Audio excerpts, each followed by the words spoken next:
Hello everyone, welcome to online service market.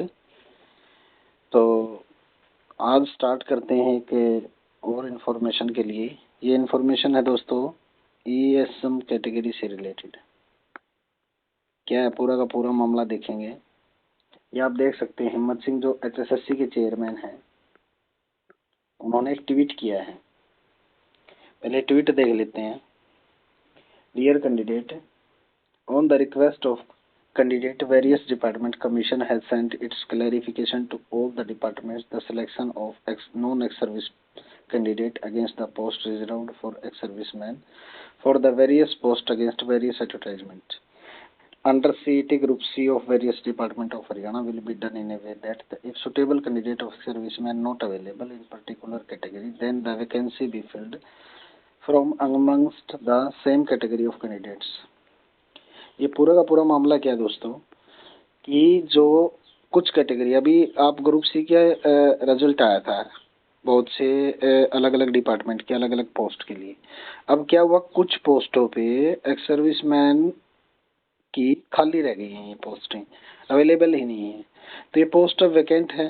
तो उन vacant पोस्टों पे उस कैटेगरी का कोई भी जो सामान्य बिना एक सर्विसमैन के जो नॉर्मल कैंडिडेट होते हैं उनको इस पे ज्वाइनिंग दे दी जाए मेरिट के हिसाब से। इस बारे में ये एक नोटिस है और इसमें जो एक लेटर इन्होंने नीचे शेयर किया है, ये जो लिंक शेयर किया अपने ट्वीट में, वो लेटर क्या मैं वो भी आपको पढ़ा देता हूँ, फिर आपको सारा मामला क्लियर हो जाएगा। तो लेटर देख लेते हैं। ये वो लेटर है दोस्तों, ये एचएसएससी ने डाला है। किसको भेजा है? अलग अलग डिपार्टमेंट्स को। Chief secretary of government of Haryana को भेजा है, एडिशनल चीफ सेक्रेटरी को, डायरेक्टर जनरल को, director general development of panchayat को, पुलिस डिपार्टमेंट को, रेवेन्यू डिजास्टर मैनेजमेंट को, ऐसे अलग अलग सभी डिपार्टमेंट को भेजा है। लगभग ये आप देख सकते हो लिस्ट में 45 ऐसे अलग अलग डिपार्टमेंट हैं जिनको ये लेटर भेजा एचएसएससी ने। किस बारे में? सब्जेक्ट देख लेते हैं। Selection of non ex serviceman candidate against the post reserved for ex serviceman for the various post. वही बात है कि जो एक्स सर्विसमैन है वो अवेलेबल नहीं है, पोस्ट अभी खाली रह गई, तो उन पे आप नॉर्मल कैंडिडेट को आप ज्वाइनिंग दे सकते हो। उससे रिगार्डिंग ये लेटर भेजा है। इस लेटर में आप देख सकते हो आगे कि समझा रखा है कि कैसे क्या इसमें सिलेक्शन का प्रोसेस होता है, क्या रूल होता है। अब आप देखिए, अगर एक्स सर्विसमैन अवेलेबल नहीं है, वो पोस्ट वैकेंट रहेगी, तो मान लीजिए बीसी ए कैटेगरी का कोई एक्स सर्विसमैन पर्सन था,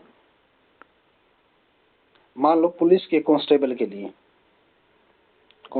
लिए हरियाणा पुलिस में कोई बीसी ए का एक्स सर्विसमैन पर्सन था, वो पोस्ट पे मान लो 100 वैकेंसी थी, लेकिन बीसी ए कैटेगरी के एक्स सर्विसमैन 50 ही अवेलेबल हो पाए।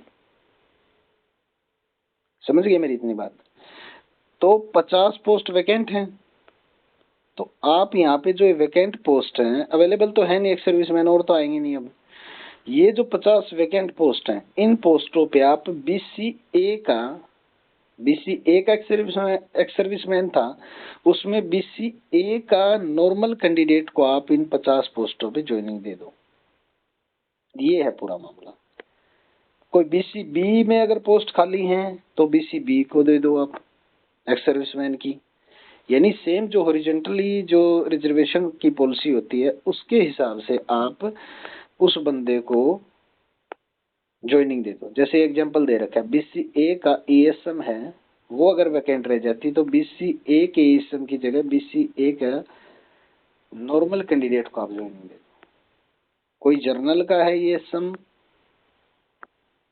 तो नॉर्मल को दे दो आप, अगर वैकेंट पोस्ट है तो। बीसी ए का है तो बीसी ए को दे दो, बीसी बी का है तो बीसी बी को दे दो। एससी का एक सर्विसमैन है, पोस्ट वैकेंट है तो एससी के नॉर्मल बंदे को दे दो ज्वाइनिंग उस पोस्ट पे। वैकेंट पोस्ट मत छोड़ो। ये है पूरा का पूरा मामला। 25 का ये लेटर है, 25 अक्टूबर का हरियाणा स्टाफ सिलेक्शन ने ये जो 45 डिपार्टमेंट इनके पास भेजे हैं। तो ऐसा कोई कैंडिडेट है जो इक्वली मेरिट पे बैठा है, इतने पे मेरिट लगी और उतने पे ये और एक्स सर्विसमैन की पोस्टें हैं, तो ये मेरिट अब आपका सिलेक्शन हो सकता है। इस लेटर के बाद आपकी एक लिस्ट और देखने को मिलेगी HSSC के द्वारा, ताकि जो मैक्सिमम पोस्ट खाली ना रहें और मैक्सिमम कैंडिडेट को जॉब मिले। तो यही जानकारी थी दोस्तों। इससे अलग मैं एक जानकारी आपको और देना चाहूँगा। ऑनलाइन कोई भी फॉर्म अपने, अभी CET के फॉर्म निकलेंगे, CET का नया रजिस्ट्रेशन होने वाला है, आपको पता है। तो उसके लिए आपको अलग अलग कैटेगरी के अलग अलग सर्टिफिकेट बनवाने पड़ते हैं हर साल। जैसे EWS का है, BCA का, BCB का, ये जो भी अलग अलग रिजर्वेशन के, या फिर ऑनलाइन रजिस्ट्रेशन करवाना है, कोई भी पोस्ट फिल करवानी है, कुछ भी जो भी ऑनलाइन काम होता है वो अगर आपको करवाना है घर बैठे, तो आप एक नंबर नोट कर लीजिए, 905000889115। इस नंबर पे आप व्हाट्सअप कर देना जो भी आपको जानकारी लेनी है। तो यही जानकारी थी। मिलते हैं फिर नेक्स्ट इन्फॉर्मेशन के साथ, तब तक के लिए थैंक